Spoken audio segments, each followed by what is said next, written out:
Pour le conseil du coach, je te propose, si tu as un objectif de gain de masse ou de perte de masse, le plus souvent c'est un gain de masse musculaire ou une perte de masse adipeuse, de planifier sur du long terme.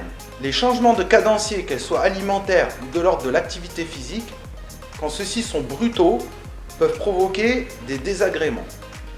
Donc, procéder par palier, que ce soit pour une prise de masse musculaire, augmenter petit à petit vos charges, ainsi que petit à petit le nombre de calories. Et si donc c'est de l'ordre de la perte de masse adipeuse, petit à petit réduisez donc le nombre de calories et petit à petit augmentez l'intensité de vos séances.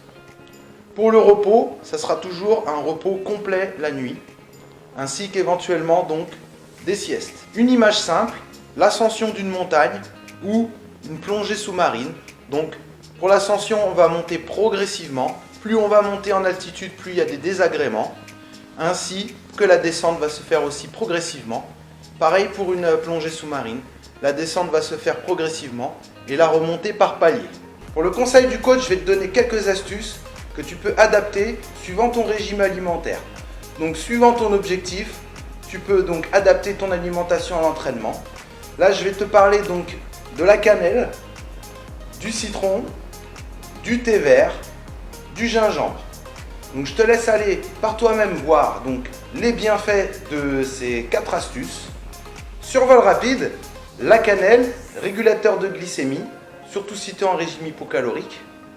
En 2, le citron, ça favorise la digestion, mais vaut mieux préférer le citron pressé parce qu'il garde vraiment ses vitamines.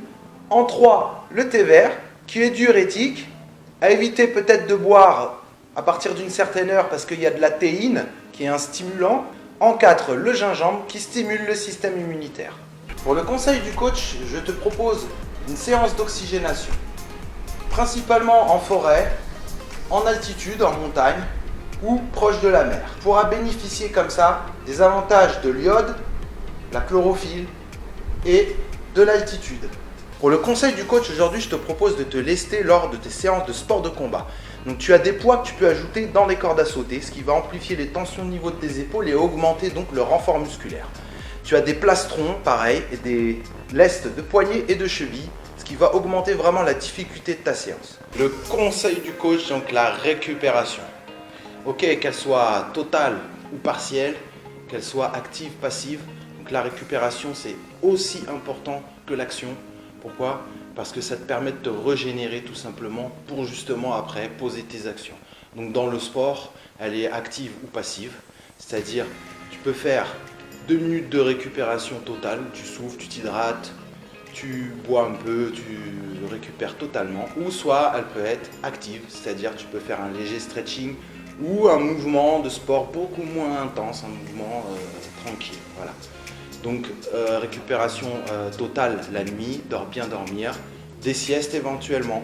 Pour le conseil du coach, je te propose lorsque tu fais tes séances de gymnastique douce, d'évoluer en petite intensité. Cela te permettra de bien ressentir les articulations, les chaînes musculaires, te permettre de prendre le temps de bien te positionner et d'appliquer une respiration adapté. Pour le conseil du coach aujourd'hui, je te propose de bien placer dans tes séances d'abdos les gainages, qu'ils soient frontaux, latéraux, dorsaux ou en position assise. Ceux-ci vont solliciter les muscles profonds de ta ceinture abdominale pour avoir une bonne charpente musculaire. Pour le conseil du coach, je te propose aujourd'hui d'adapter ton alimentation suivant les périodes, en privilégiant par exemple les légumes et les fruits de saison. Pour le conseil du coach aujourd'hui, je te propose, pour avoir une condition physique optimale, de varier les types d'entraînement. Donc tu vas cibler un jour le renfort musculaire, le lendemain du cardio, le surlendemain relaxation stretching. Ou dans ta même séance, tu vas faire une partie cardio, une partie musculation, une partie relaxation stretching. Ou dans ta même journée, tu vas varier renfort le matin, l'après-midi relaxation, le soir cardio. Ou le soir, relaxation. Très bien, le conseil du coach pour la ceinture abdominale, donc faire attention à la colonne vertébrale. Donc il y a des torsions, des fois il y a des exercices avec des torsions comme ça. Donc la colonne vertébrale, en même temps, elle fait une torsion, mais en même temps, elle se réduit, elle se rétrécit, donc ça peut faire des lésions au niveau des muscles qui irrigent la colonne vertébrale ou même des disques vertébraux ou autres. et même sur tout ce qui est mouvement d'enrouler, de dérouler. Donc bien faire attention à la colonne vertébrale sur certains exercices comme le gainage frontal sur les avant-bras où une hypercambrure peut blesser aussi. C'est pour ça qu'on vous demande bien d'aspirer le nombril et hop, de faire une très légère bascule du bassin, sans forcer non plus, juste basculer légèrement. Le conseil du coach aujourd'hui, je t'invite à t'intéresser, éventuellement t'initier à tout sport, art et culture dit exotique, donc par exemple la capoeira, le yoga, les penchaksilat, le tai chi, les danses afro, danses latines. Pour le conseil du coach aujourd'hui, je te propose lors de ton échauffement de combiner cette séance par exemple ostéo-articulaire avec une séquence cardio-training pour bien préparer le corps avant les efforts plus intenses. Pour le conseil du coach, je te propose que tu te fasses une playlist avec les musiques que tu aimes. Ça te permettra éventuellement de te booster lors de tes séances. Pour le conseil du coach, aujourd'hui, je te propose de bien te préparer et t'équiper avant de faire une randonnée. Donc ça peut passer par l'entraînement en salle de sport, par exemple si vraiment les conditions météorologiques ne le permettent pas. On a le tapis qui est très bien pour ça, avec un travail de dénivelé, monter, descendre donc les pentes. Tu as l'elliptique qui est bien, ça peut éventuellement simuler un petit peu la marche type nordique ou la randonnée au bâton qui est très intéressante aussi pour travailler les épaules, les bras. Ensuite, on a tous les appareils de musculation qui sont là pour tonifier chaque groupe musculaire. Pour le matériel, je te conseille avant tout d'avoir une bonne paire de chaussures de randonnée qui éventuellement maintiendra bien la cheville pour éviter les entorses, qui aura une bonne accroche sur le sol, qui te permettra de garder le pied au chaud tout en évacuant l'humidité et qui sera imperméable. Ensuite, pour les vêtements, tu as différents types de textiles qui sont imperméables, pareillement, qui gardent le corps au chaud et qui laissent évacuer l'humidité. Tu peux avoir des bâtons de marche qui sont très intéressants pour maintenir la stabilité, qui te permettent de te propulser un peu. Et eux aussi, si tu fais donc la marche nordique, il y a des bâtons de marche nordique qui sont spécifiques vraiment à ce style de marche. Pour le conseil du coach, aujourd'hui, je te propose de changer ta routine d'entraînement lorsque tu sens qu'il y a stagnation. Par exemple, tu veux atteindre un objectif, ta méthodologie fonctionne pendant une période et tout d'un coup ça stagne. Ça stagne pendant 1, 2, 3, plusieurs semaines. Donc c'est là vraiment qu'il faut faire un changement d'intensité, de charge, de fréquence, de temps de récupération, de style d'entraînement, etc., etc. Pour le conseil du coach, je te propose d'arrêter de fumer. Donc le sport avec cigarette et sans cigarette, ça n'a aucun rapport.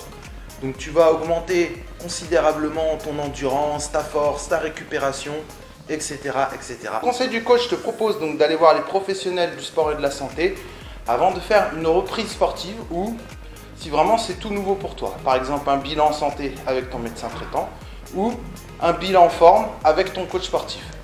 Pour le conseil du coach, aujourd'hui je te propose d'adapter donc ton exercice à tes capacités. Ce qu'on appelle les variations, options, alternatives.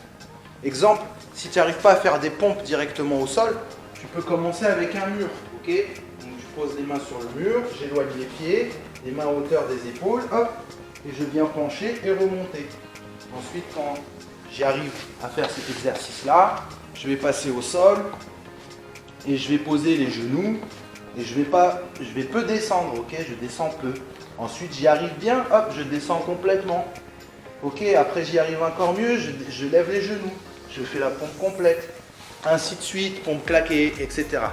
Donc adapte bien ton exercice, ta variation à tes capacités, comme ça tu pourras progresser. Si tu arrives direct sur la difficulté, haute difficulté, il se peut que tu te dises bah, j'y arrive pas et j'arrête. Pour le conseil du coach aujourd'hui, je te propose de prendre une petite collation 30 minutes avant ton entraînement.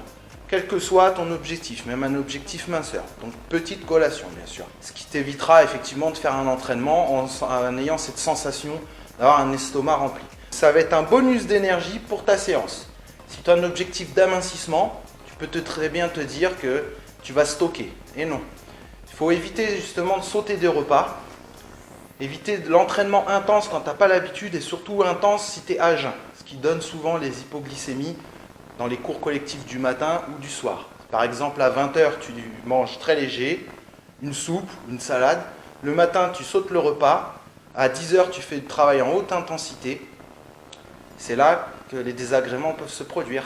Pour le conseil du coach aujourd'hui, je te propose de contracter le périnée lorsque tu fais des exercices d'abdos ou des exercices type height impact, burpees, squat jump, montée de genoux dynamique. Pour le conseil du coach aujourd'hui, je te propose de diriger tes respirations.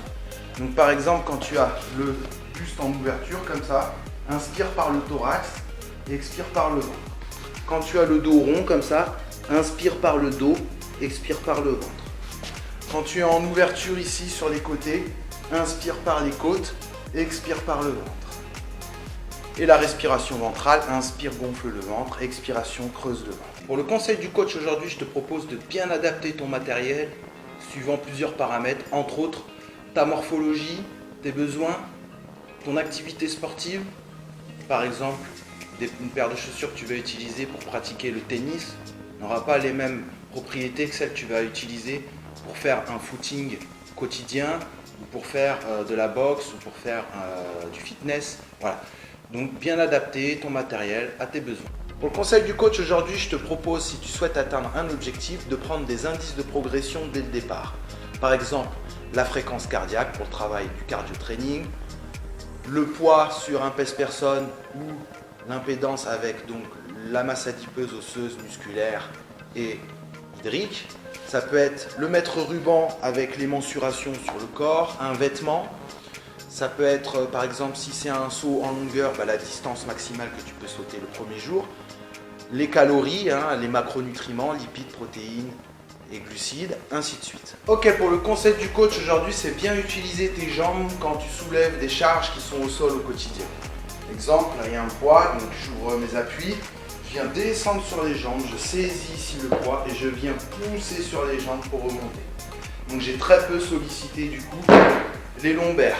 Pour le conseil du coach aujourd'hui, je te propose de structurer ta séance. Partie 1, donc l'échauffement. Partie 2, le corps de séance. Et partie 3, le retour au calme. Warm-up, ça peut être donc un exercice cardio, du vélo exemple, ou tout ce qui est ostéo-articulaire, travailler les articulations en échauffement, des enroulés, les coudes, les genoux, etc. L'addition des deux, c'est encore mieux. Et en 3, ton premier exercice, le faire avec des charges légères, de manière à faire monter bien donc, la température, l'huile et les articulations, etc. Le contenu, donc c'était l'idée le thème de ta séance. Aujourd'hui, tu travaillais les jambes, ou tu travaillais le dos, ou tu faisais une séance cardio, qu'importe. Donc ça, c'est le body core. Et en 3, donc, cool down, le retour au calme, ça peut être soit du stretching, soit du cardio de petite intensité, histoire de faire redescendre donc, le rythme cardiaque. Éventuellement, ça peut être un sauna. Pour le conseil du coach aujourd'hui, donc suivant les sports que tu pratiques, tu vas avoir donc besoin de tonifier un groupe musculaire plus qu'un autre. Et donc les adducteurs, comme dans les sports de combat ou la gymnastique ou d'autres disciplines, souvent on les étire beaucoup, on les tonifie peu. Donc là, en remise en forme fitness, je te conseille plutôt de tonifier les adducteurs, car on fait souvent les abducteurs petits, moyens fessiers, grands fessiers aussi. Donc voilà, pour équilibrer les tensions, tonifie les adducteurs en les étirant un peu aussi. Pour le conseil du jour, tout simplement, bien t'échauffer avant donc la pratique d'activité physique, qu'elle soit de petite intensité, moyenne ou haute, une petite préparation avant, pour bien huiler les articulations, bien échauffer la musculature, psychologiquement te lancer, comme ça évite vraiment les blessures. Donc si tu veux faire du sport sur le long terme. Pour le conseil du coach, je te propose aujourd'hui d'adapter ton alimentation suivant les périodes, en privilégiant par exemple les légumes et les fruits de saison. Pour le conseil du coach aujourd'hui, donc, c'est prévention. Ok, donc la prévention, ça passe dans les sports de combat par l'entraînement. Par exemple, si c'est du low impact, vraiment gérer les frappes par rapport à ton partenaire. Donc ensuite, se protéger, donc le matériel qui est adéquat à ton sport de combat, que ce soit les protèges tibia, les gants, les protège-dents ou autres. Les poings, donc quand même dans les gants serrés, éviter de relâcher parce que ça peut faire des entorses, éventuellement des bandes. Les gardes hautes, ça évite quand même plein d'impact. Et voilà, bon courage.